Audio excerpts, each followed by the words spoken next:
네, 시청자 여러분 안녕하세요. 투더 골드문 진행의 문다연입니다. 2월 28일 마지막 2월 방송으로 인사를 드립니다. 5년간의 월별 종가 마감 상황을 한번 보면요. 5년 동안 2월은 대체적으로 강세장 속에 마감을 했었고 3월은 약세장 속에서 음봉 마감을 한 경우가 많았습니다. 그렇지만 작년 말부터 2월까지의 가격 예측은 모두 빗나간 상황이기 때문에 지금의 이 시점에서 우리가 이슈들을 두드려보면서 어떻게 또 매매 전략을 세워봐야 될지 그 전략 세우기가 중요한 시점인 것 같습니다. 두 분의 전문가님들 먼저 모셔보겠습니다. 코인 트레이너님, 안녕하세요. 네, 반갑습니다. 코인 트레이너 전문가입니다. 주말간 이제 러시아, 우크라이나 이슈가 진정되지 않은 만큼 정말 좀 비트코인 시장 저번 주 금요일 날 굉장히 좋은 모습 보여주었지만 40K의 벽을 뚫지 못하고 다시 좀 지정학적 이슈 그리고 이제 푸틴이 조금 핵을 사용한다 이런 정말 조금 안 좋은 악재 그리고 스위프트 코드 제재와 이제 거기에 있어서 이제 우크라이나인들의 이제 암호화폐 지갑을 활성화시켜서 여기에서 이제 전쟁 자금을 쓰이는 등 정말 암호화폐가 진짜 많이 주목을 받고 이 투자 시장에서 정말 주목을 받으면서 큰 변동성을 보여준 이제 주말이라고 생각이 됩니다. 이런 시장 속에서 지금 월봉 마감 지금 조금 좋지 못하게 2월 달이 약세장으로 마무리가 되었지만 기존과는 다르게 약간 3월쯤에는 이제 다시 한번 기존과는 다른 강세장의 모습 보여줄 것으로 예상하면서 오늘 투더 골드문 잘 시청해 주시면 감사하겠습니다. 네, 또 주말 사이에 러시아, 우크라이나 관련해서 새로운 이슈들이 나왔기 때문에 잠시 뒤에 이 부분 짚어보도록 하겠습니다. 코인 한수님 모셔볼게요. 어서 오세요. 네, 반갑습니다. 네, 안녕하세요. 코인 한수 전문가입니다. 주말 동안 또 행복한 회로를 굴리고 있었는데 어제 오후부터 계속 좀 악재가 이제 중첩이 되면서 하락이 조금 하락하는 모습을 보여준 것 같아요. 일단은 뭐 미국과 나토 그냥 EU 그러니까 유럽연합이죠. 유럽연합과 나토, 미국 때 이제 vs 러시아의 싸움이 본격적으로 진행이 되고 있는데요. 그 중간에 낀 이 우크라이나가 혼자 많이 피 터지고 혼자 고통받고 괴롭히고 있는데 일단은 전체적인 암호화폐 시장은 저희가 모르게 뒤에서는 또 잘 흘러가고 있는 것 같아요. 지금 이제 세계 경제가 많이 흔들리지만 그거와 별개로 여러 기업들과 해외 많은 곳에서는 이 암호화폐를 중요 터닝 포인트로 생각을 하고 좀 더 이 계기로 암호화폐를 더 많이 사용하는 계기가 될 것 같고요. 일단은 지금 당장 러시아와 이 미국과의 이 문제가 해결이 되지 않았기 때문에 이 뉴스 하나하나에도 많은 분들이 이 불안감에 떨고 공포감을 가지고 계신 것 같은데 좀 더 자세하게 생각해 보시면 이거는 뭐 일시적이라는 걸 계속 말씀을 드리지만 좀 더 자세히 생각을 해보시면 우리가 그렇게 걱정할 일도 없고 암호화폐 시장 안에서 말씀드리는 거예요. 안에서 걱정할 필요가 없고 좀 더 시간만 지나면 언제든지 회복 가능하고 상승이 더 많은 시장이라 또 말씀을 드리도록 하겠습니다. 네, 오프닝에서 말씀해주신 내용들 좀 더 자세히 다뤄보겠습니다. 코인 이슈 흑과 백, 먼저 악재부터 살펴볼 텐데요. 코인 트레이너님. 네. 제가 준비한 악재는 아무래도 좀 전에 말한 지정학적 이슈 관련 악재입니다. 이제 스위프트 봉쇄와 이제 암호화폐 제재 관련인데요. 지금 이제 바이든 미국 대통령이 러시아에 대해서 굉장히 많은 경제 제재를 지금 가하고 있습니다. 러시아 입장에서도 이걸 무시할 수가 없는 게 러시아 같은 경우는 세계 3위의 이제 산유국으로서 굉장히 수출을 많이 해야 되는 그런 입장입니다. 지금 근데 굉장히 많은 제재가 가해졌고 러시아의 은행의 통장들이 다 이제 동결되고 있습니다. 거의 러시아 은행을 통해서 지금 거래를 할 수 없게 만들고 있는데 여기에 있어서 스위프트 제재까지 이제 더해지고 있습니다. 스위프트라고 하면은 이제 국제 은행 간 이제 송금 시스템인데 약 이제 여기에 가입한 은행이 이제 1만 5천여 개 정도 되고 이제 거래 규모가 하루에 이제 4,300만 건 정도 그리고 연간 1조 달러가 넘는 규모로 작년에 이제 거래가 된 정말 이제 국제적으로 이제 송금을 하는 그런 시스템을 이제 스위프트 코드라고 하는데 거기에 있어서 러시아를 뺀다라고 하면서 이제 바이든이 제재를 하고 있습니다. 거기에 있어서 러시아 같은 경우는 기존에 굉장히 이런 서방의 제재 그리고 미국의 제재에 있어서 굉장히 많은 대비를 해왔는데 그 중에 하나가 이제 뭐 예를 들면 중국 시장을 통해서 러시아 규모 수출을 이제 환전하는 식으로 하는 등 중국 시장을 이용하거나 아니면 최근에 우리의 암호화폐 시장을 이제 활성화시켜가지고 암호화폐를 통해서 이제 뭐 환전을 하고 현금을 확보하는 등 암호화폐를 통한 이제 거래를 이제 굉장히 활성화시키는 이런 방안들을 내놓았는데 여기에 있어서 바이든이 암호화폐 시장도 같이 차단하겠다라면서 얘기를 하면서 지금 암호화폐 시장이 주말간 조금 흔들리는 모습을 보여주었습니다. 그러면 암호화폐 시장 어떻게 과연 차단할 건지 정말 많은 분들이 궁금해하실 텐데 방법은 생각보다 굉장히 단순합니다. 이제 트래블 룰을 사용하면 되는데 거래소 자체에 이제 거래를 하고 막 이런 것들 그러면 기존에 생각하시는 분들이 야 그러면 그거 막을 수 있으면 이게 탈중앙화냐 암호화폐 니네 탈중앙화라며 탈중앙화 아니지 않냐라고 하는데 개인 이제 뭐 지갑 간의 송금, 암호화폐로 이제 뭐 전송을 하고 제가 이제 뭐 코인 환수 전문가님한테 뭐 이더리움을 송금하고 이런 거는 전혀 문제가 없습니다. 이렇게 송금하는 건 전혀 문제가 없는데 다만 지금 문제가 되는 거 제가 이제 한수님한테 받은 이더리움 제가 이제 하나로 바꿔야겠죠. 쓰려면은 하나로 바꿔야 되는데 이 거래소 자체를 이제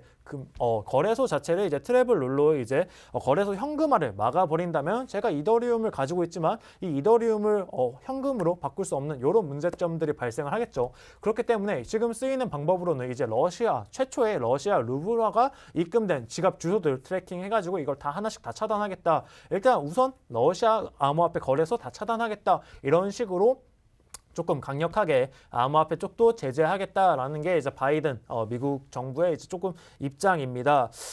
지금 일단 이런 이슈에 있어서 지금 암호화폐 시장에 정말 주목을 받고 있고 여기에 있어서 어떻게 헤쳐나갈 건지 여기에 있어서 바이낸스 같은 이제 거래소에서 러시아가 달러화하는 걸 정말 이제 막을 수 있는지 이런 거에 있어서 지금 암호화폐가 지금 겪고 있는 이런 시련들 잘 헤쳐나가야 되는 것 같고요. 여기에 있어서 러시아가 대비를 아예 하지 않고 있는 거 제가 앞서 말씀드린 중국을 통해서 중국 거래소를 통해서 뭐 후오비 글로벌 이런 거래소를 통해서 이제 환전을 해가지고 받는다던가 이런 식의 또 방법도 사용하니까 만약에 스위프트도 끊기고 이런 암호화폐도 다 끊기고 중국의 망도 사용하지 못하면 러시아는 정말 조금 북한과 같이 조금 고립될 수도 있는 상황이지만 우리의 암호화폐 탈중앙화가 있지 않습니까? 어떤 방식으로든 이제 모든 전 세계 해외 거래소를 통해서 어떤 방식으로든 조금 환전이 가능할 것으로 지금 예상을 하고 있고요.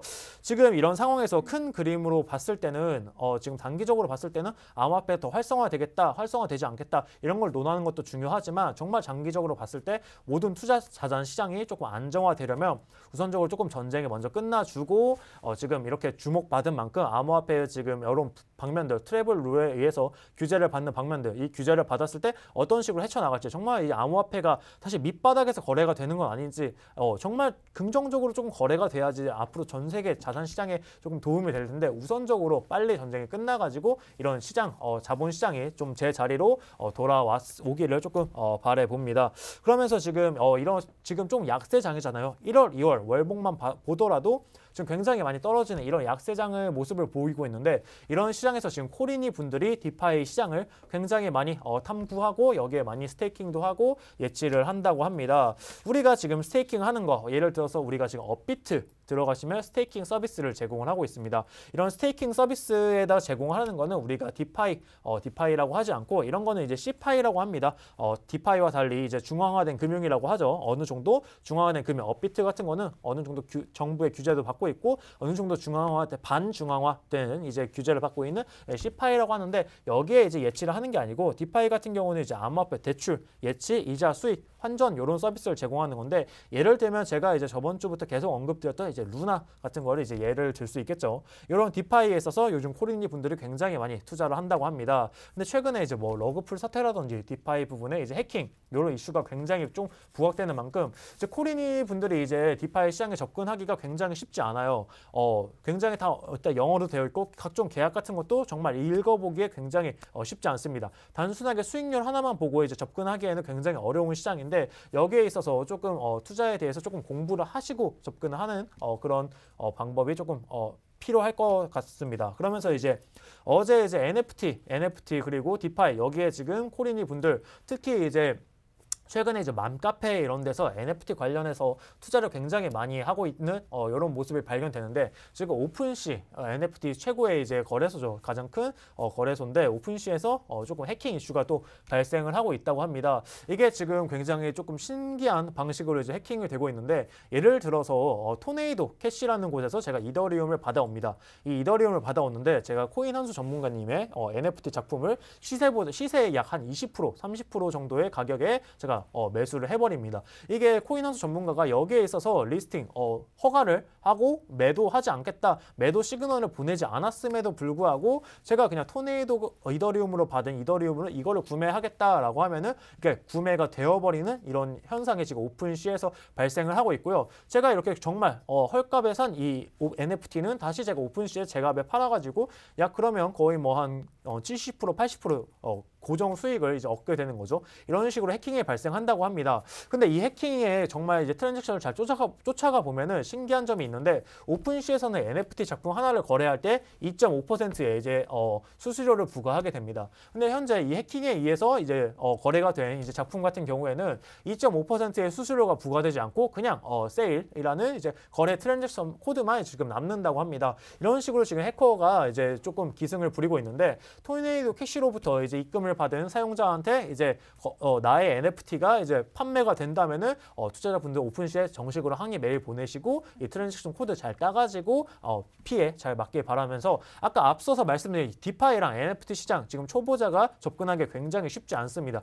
쉽지 않기 때문에 굉장히 공부도 많이 해야 되고 제가 앞서 말씀드린 이런 사기 피해 행각들 지금 계속해서 나오고 있는 모습이기 때문에 정말 안전한 거래소 그리고 안전한 투자처 너무 고수익률이라고 거기에 이제 혹해서 거기에 스테이킹을 하시면은 코인 가격도 정말 나락으로 가고 스테이킹 이자도 다 받지 못하는 이런 상황들 발생하게 되니까 투자에 각별한 주의하시길 바랍니다. 네, NFT와 디파이 시장에서 정말 사기 행태가 많이 벌어지고 있는 상황입니다. 특히나 러그풀 같은 경우에는 대표적인 사기 유형인데요. 투자 자금을 모집을 한 뒤에 사라지는 대표적인 사기 유형이고요. 디파이 부분에서 스테이킹을 유도를 해서 그 뒤에 사기를 벌이고 떠나는 그런 행태가 많이 벌어지고 있다고 합니다. 그리고 또 NFT 실소유자의 그 승인을 받지 않고 거래를 하는 것도 대표적인 사기 유형이기 때문에 이 부분 꼭 주의가 필요해 보이고요. 또 주말 사이에 러시아 스위프트 봉쇄 관련해서 이슈가 있었습니다. 이 부분 코인 한수님과 또 한번 다뤄보겠습니다. 일단 주말 동안 여러 가지 또 이슈가 있었습니다. 악재가 몇 개가 좀 쌓여 있었는데요. 일단은 앞에 이제 코인 트레이너님이 말씀해 주신 것처럼 스위프트 관련해서 조금 더 설명을 드리도록 하겠습니다. 일단은 미국과 유럽 그리고 이제 이게 스위프트를 좀 발동을 하겠다, 제재를 하겠다라는 뉴스가 나오고 있어요. 사실은 그 전에 이 스위프트가 가장 이제 최후의 보루인 이제 제재가 될 것이다라는 내용들이 많이 나오고 있었는데요. 사실 그때는 이제 프랑스와 이제 독일 이런 국가들에서 아직 그것까지는 할 필요가 없지 않냐 해서 좀 미루고 있었던 부분이 이제 러시아가 이제 본격적으로 우크라이나를 침공을 함으로써 이걸 사용할 수 있는 완벽한 계기를 또 만들어 준 것 같아요. 일단 스위프트란 쉽게 말해서 제가 뭐 달러를 송금을 하고 싶어요. 그래서 달러를 송금을 하고 싶은데 이 송금할 때 스위프트 코드가 적용이 되는데 이 코드가 적용이 되는데 이걸 차단을 해버리면 달러 송금을 할 수가 없단 말이죠. 이거는 개인도 송금을 할 수가 없고요. 은행도 송금할 수가 없고 국가도 송금할 수가 없습니다. 그래서 이 스위프트라는 이 비영리 단체에 많은 은행 200개국 그리고 11,000개 금융기관들이 참여하고 있는데요. 이곳으로부터 러시아가 많은 제재를 받을 것이다 라는 내용이 나오고 있습니다. 일단은 서방이라고 하죠. 이 서방 국가들이 러시아에 대한 이제 추가적인 제재로 이제 스위프트가 발동이 됨으로써 푸틴, 그러니까 러시아 대통령이 한 일에 대해 러시아가 고립을 당하고 그다음에 처벌하는 형식으로 좀 진행이 될 것 같아요. 그래서 예전에 이제 방금 말씀드렸다시피 독일과 프랑스 이런 국가들이 그거는 아닌 것 같아요. 왜냐하면 러시아가 이 독일과 프랑스에 가지는 의미가 컸기 때문에 좀 거부를 하고 있었는데요. 이제는 그 거부를 미룰 수 없이 이제 진행이 되고 있는 상태라고 보시면 될 것 같아요. 러시아는 이제 미국 다음으로 이제 스위프트 결제 건수가 많은 국가라고 합니다. 그래서 이제 스위프트를 제외하면 러시아에 있어서는 많은 비중을 가져가고 있던 이 스위프트를 사용할 수 없기 때문에 많은 이제 충격이 있을 것이다라고 많은 전문가들이 또 내다보고 있고요. 자, 근데 여기서 스위프트를 퇴출 당하면 이제 다른 나라 글로벌 금융기관들도 좀 피해를 받을 것 같아요. 러시아에 빌려준 자금이 있잖아요. 이거를 받지 못하는 경우가 생긴다라고 합니다. 그래서 방금 말씀드렸던 뭐 독일과 이탈리아, 프랑스 등등이 거부했던 이유 중에 하나도 러시아에 이 빌려준 대금을 받지 못하는 경우가 생기기 때문에 반대 입장을 보였던 거기도 하고요. 하지만 이제 이 러시아의 이렇게 강경한 대책으로 이렇게 침공으로 지금 좀 많이 경제가 혼란스러워지고 있다라고 말씀을 드릴 수 있고, 최근에 이제 러시아가 이런 식으로 제재를 받게 되는데 러시아는 일전에 말씀드렸다시피 이거를 알고 최후의 수단까지 알고 이미 좀 준비를 했었을 거라 생각을 하고 있습니다. 뭐 은행들도 이 스위프트가 제재가 있기 전에 이미 달러를 많이 해놓고 그다음에 이런 자기 러시아 그 지폐도 좀 많이 좀 모아두고 이랬던 것 같아요. 그리고 여기에 암호화폐를 또 적용을 함으로써 회피 수단으로 암호화폐를 좀 사용하고 있을 것이다라는 전문가들의 예측도 있는데, 그래서 이제 이 러시아의 제재 회피를 막기 위해서 암호화폐 규제하자라는 내용들이 많이 나오고 있어요. 그래서 유럽연합 각에서는 이제 암호화폐 규제안을 서둘러 통과시켜서 자금 세탁과 러시아 부호들의 이제 제재 회피를 좀 막아보자라는 내용들이 조금씩 나오고 있는 것 같아요. 이 내용들이 나옴으로써 시장에 영향을 줬다라고도 생각을 합니다. 그래서 유럽 중앙은행 총재는 러시아가 이제 제재 회피에 암호화폐를 이용할 수 없도록 유럽 연합이 규제안을 신속히 처리해야 한다라는 주장을 내놓기도 했습니다.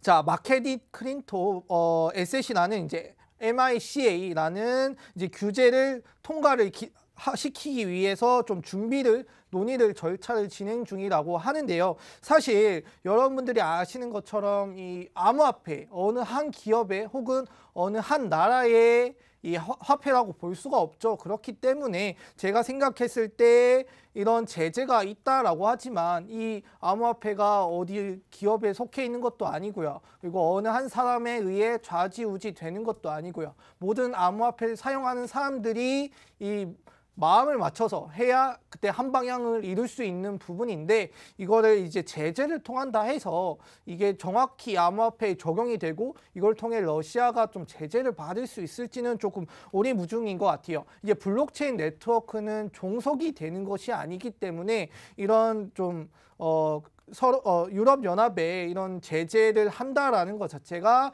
여러분들이 걱정할 필요 없을 만큼 그렇게 쉽게 제재가 이루어지지 않을 것이고요. 그리고 이런 제재로 인해서 뭐 이렇게 틀을 만들고 뭘 한다고 해서 이게 즉각 가격에 영향을 줄 수 있을까? 그것도 오리무중이기도 합니다. 자, 이 러시아가 금융 제재를 회피하기 위해 이 암호화폐를 사용을 하고 있는데요. 사실 그렇게 되면 저희 입장에선 좋을 수밖에 없죠. 암호화폐의 가격 상승을 이끌 수밖에 없고요. 그리고 대표적인 뭐 비트코인, 이더리움의 가격 상승도 이끌 수밖에 없죠. 지금 최근에 뭐 골렘의 많은 상승을 보셨을 거예요. 그리고 제가 조금 뒤에 있다 웨이브 또 말씀을 드릴 텐데, 자, 지금 러시아 발코인이죠. 이런 러시아 코인들이 많은 상승을 이루고 있는 것 같아요. 이게 지금 러시아가 회피 수단으로 사용하기 위해 어쩔 수 없이 채택을 하고는 있다고 하지만 나중에 이 러시아랑 뭐 우크라이나, 유럽과의 이 사이가 좋아지더라도 이 가격은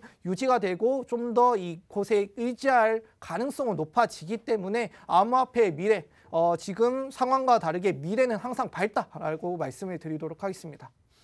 네, 스위프트 제재는 금융 핵무기다라고 불릴 정도의 초강력 경제 제재인데요. 여기에 대해서 설명을 해주시면서 우리가 이 이슈를 어떻게 바라봐야 되는지까지 말씀 주셨습니다. 약세장의 악재까지 겹치면서 여러모로 좀 힘든 장이 이어지고 있는데요. 이런 장 속에서도 호재는 있습니다. 코인 트레이너님. 네, 제가 준비한 이제 호재는 이제 크립토 시장, 이제 전쟁이 이제 암호화폐 시장에는 어느 정도 좀 가치를 보여주는 그런 사례가 되지 않았나 지금 보고 있습니다.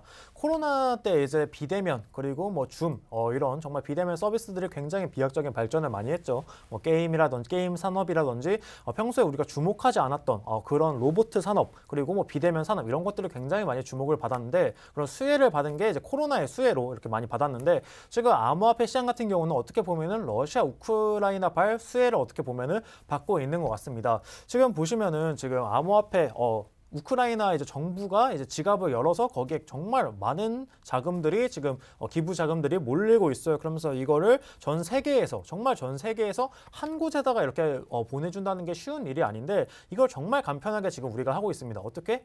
이 블록체인 기술을 통해서 한 개의 지갑 주소만 공개되면 거기에 계속해서 뭐 이더리움을 보낸다든지 뭐 비트코인을 보내준다든지 이런 식으로 계속해서 보내주고 있고요. 지금 러시아 침공 후에 뭐 1,700만 달러가 넘는 이제 뭐 암호화폐가 뭐 우크라이나에 기부됐고 지금 현재 계속 수치가 달라지는데 왜 수치가 달라지냐? 계속해서 지금 실시간으로 이 금액이 계속 늘어나고 있기 때문에 계속해서 달라집니다. 이렇게 보면 이런 관점에서 봤을 때 지금 예를 들어서 전쟁이 났습니다. 내가 우리나라 지폐를 가지고 뭐 일본에서 물건을 사는 거 정말 조금 쉽지 않죠. 네, 얘를 마찬가지로 지금 만약에 우크라이나에서 한화로 뭔가 빵을 산다거나 뭐 음료수를 사는 거 정말 쉽지 않습니다. 우크라이나에서 통용될 수 있는 지폐가 지금 뭐 예를 들면 루브라 그리고 뭐 달러 정도 한 2가지 정도가 있겠네요. 그래도 뭐 달러야 전 세계 기축 통화니까. 하지만 이제 암호화폐를 통해서 만약 거래를 한다. 암호화폐 거의 지금 달러의 기축 통화의 위치까지 지금 어느 정도 인정을 받은 겁니다.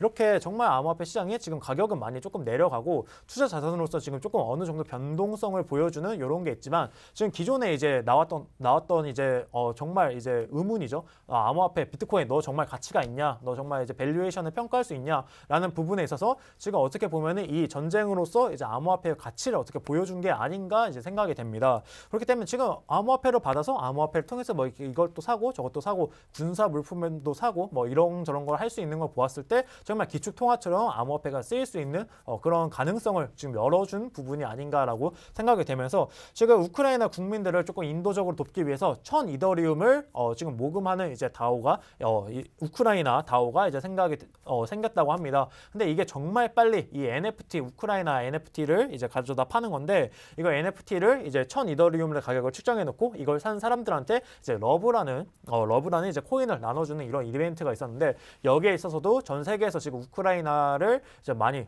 불쌍해하고 도와주려고 하면서 이제 이 1,000 이더리움이 정말 이제 행사가 오픈되고 몇 시간 지나지 않아서 다 완판이 됐다고 해요. 이렇게 정말 앞서 말씀드린 것처럼 이렇게 암호화폐가 정말 이제 거의 기축 통화만큼 잘 쓰이고 지금 우크라이나에 많이 힘들어하고 있는 우크라이나에 많은 도움이 되고 있다라고 보면 좋을 것 같고요. 여기에 있어서 제가 아까 앞서서 이제 NFT 관련해가지고 정말 뭐 사기 피해도 많고 이제 저작권 관련 이슈도 있고 한다고 했는데 이제 지금은 이제 완벽한 탈중앙화에서 지금 거래가 이루어지고 있는데 이게 어느 정도 정부의 제재도 들어가고 정부 중앙화 아까 말씀드린 우리 업비트처럼 반 이제 탈중앙화 이제 거래소처럼 이제 조금 운영을 하려고 합니다. 그러면서 우리나라에서 NFT 저작권 가이드라인 규제가 조금 발표가 되었는데요. 우선적으로 아셔야 될 게 이게 지금 법적인 완벽한 효력을 갖는 건 전혀 아닙니다. 전혀 아니지만 지금 가이드라인이 제작됐다. 조만간 이제 법률적인 부분에 있어서 이제 제재가 이제 나올 거고요. 법률적인 승인 국회의원 분들이 이제 제시하고 이제 나아간다면은 이제 이런 부분들 점차 규제화되고 이런 해킹에 있어서도 해킹범들 지금 뭐 관련 조항이 없습니다. 이 사람이 내 NFT를 해킹했어요. NFT 자체가 뭔지도 이제 나와 있지 않은데 이걸 정말 지금 자산으로 볼 것인지 어떻게 볼 것인지 유형자산인지 무형자산인지 이런 것도 나와 있지 않은 이런 상황에서 해킹범들을 처벌할 수도 없는데 이런 규제안들이 만들어지고 변명이 만들어진다라고 하면은 아까 앞서 말씀드린 그런 해킹범들도 다 처벌할 수 있고요. 지금 저작권 관련 이슈가 굉장히 불거지고 있습니다. 정말 유명한 작품들의 이제 작품들이 NFT화 되는데 원래 이제 작가의 이제 동의를 받지 않은 이런 부분들이 굉장히 많아요. 하지만 이제 가이드라인이 나오고 이런 관련 법령들이 제재된다면은 이런 법적인 근거도 다 가지게 되고 내가 가진 NFT 뭐 소각되거나 이럴 걱정도 전혀 없습니다. 투자자도 만족스럽고 이제 기존의 저작권을 이제 발행한 곳도 다 만족하는 그런 법안이 이제 나올 것 같습니다. 네, 이번 이 전쟁 속에서 암호화폐 가치가 재조명되지 않았나 싶은데요. 구호 자금도 우리가 암호화폐로 이제는 보낼 수가 있고 구호 물품이라든지 이제는 또 군사 물품도 살 수가 있다고 합니다. 그리고 또 1,002달러를 모집을 해서 이제 자금을 조달하는 그런 다오도 만들어지고 있다고 하니까 암호화폐 가치가 다시금 좀 주목을 받고 있는 것 같습니다. 그리고 또 NFT가 이제는 가상자산이 되면서 여러 가지로 좀 가이드라인이 나오고 있는데요. 이렇게 규제 안으로 들어오면서 우리가 좀 더 안전한 시장 속에서 거래를 할 수 있지 않을까 기대를 해보겠습니다. 코인 한수님의 오늘의 이슈 살펴볼게요. 네, 오늘의 호재 같은 경우는 일단은 아무래도 이 전쟁 속에서 빛나는 이 비트코인의 또 암호화폐의 또 그 영향을 한번 봐야 될 것 같아요. 일단은 마이크로 스트래티지 이 CEO인 이제 마이클 세일러가 이런 얘기를 했습니다. 전쟁은 인플레이션을 유발을 하고 그다음에 비트코인 채택을 강요를 한다라는 얘기를 했는데요. 자, 전쟁은 인플레이션을 유발하고 상업을 불구로 만듭니다. 그리고 전쟁을 하게 되면 저희가 또 지금 이 상업을 불구로 만들었기 때문에 이 달러 화폐의 가치가 떨어지기 때문에 이거의 대체 수단 뭐 금 혹은 뭐 기름 이런 거에 대한 가격이 상승하지 않습니까? 그 중에 하나가 이제 비트코인이 될 것이다.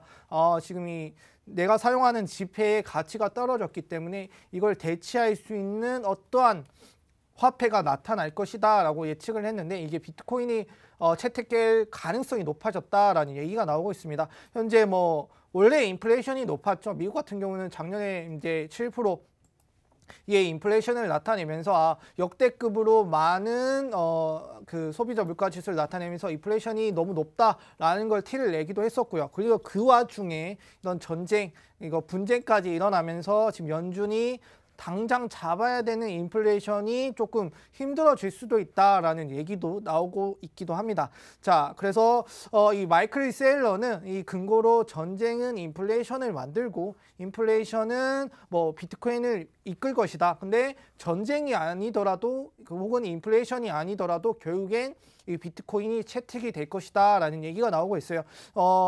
이 우크라이나랑 이제 러시아의 분쟁에 의해서 뭐 덴마크 기자 2명이 ATM기에서 이제 돈을 뽑아서 뭐 이게 실제로 있는 건지 모르겠어요. 2명이 이제 돈을 뽑아서 이렇게 다른 지역으로 가야 되는데 ATM기가 폐쇄가 돼서 이 암호화폐로 뭐 다른 결제를 통해서 뭐 다른 곳으로 이동했다 이런 얘기가 나오고도 있고요. 그리고 이제 비트코인으로 재산을 바꿔가지고 이제 다른 지역으로 탈출을 했다라는 이런 사례들이 나오고 있어요.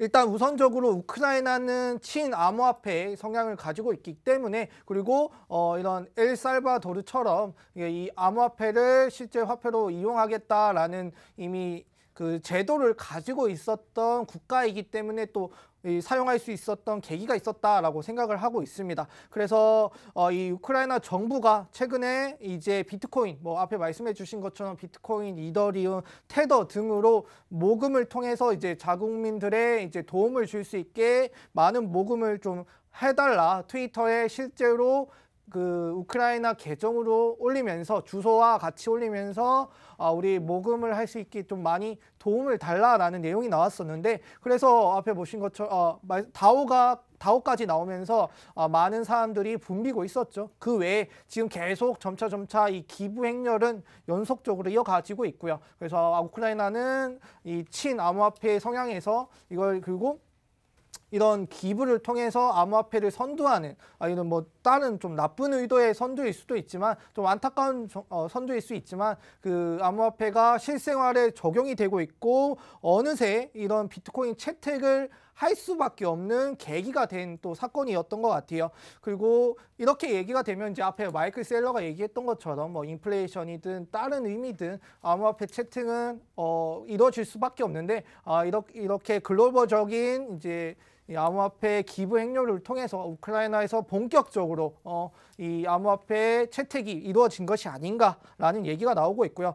자, 그리고 이제 후오비 또 얘기를 좀 빠질 수가 없을 것 같아요. 이제 후오비가 예전에 중국 시장으로부터 퇴출이 된 이후에 많은 매출의 감소를 이끌었었는데요. 이 후오비가 이제 미국 시장을 재진출한다라고 합니다. 거래소보다는 이제 자산 운용 사업에 좀 집중을 한다라고 하는데요. 이제 후오비 입장에서도 이제 암호화폐 시장의 진입은 선택이 아니라 필수다라는 내용을 나타내면서 얼마나 이 암호화폐 시장이 중요한지 좀 나타내고 있는 것 같아요. 이렇게 한 기업 후오비가 한창 이 중국 시장으로부터 퇴출당했을 때 많은 하락을 보여줬잖아요. 그럼 다시 이제 후오비가 또 이런 글로벌적인 기업으로 또 발돋움하게 되면 또 가격 상승을 이끌 수 있지 않을까 생각을 좀 하고 있습니다. 네, 일단은 전쟁이 터지면 인플레이션이 좀 심해지면서 화폐 가치가 떨어지기 때문에 비트코인이 다시금 좀 주목을 받을 수가 있겠고, 실제로 또 우크라이나 정부도 비트코인과 이더리움 또 여러 가지 암호화폐로 지원을 받겠다라고 공식 선언을 했습니다. 또 후오비 같은 경우에는 작년부터 좀 지속적으로 규제를 받으면서 전 세계 글로벌 시장에서 좀 입지가 위협받는 모습이었는데요. 다시금 미국 시장에 진출한다라는 이슈까지 체크해 주셨습니다. 오늘 저희가 준비한 이슈는 여기까지고요. 잠시 뒤에 코인콕으로 돌아오겠습니다.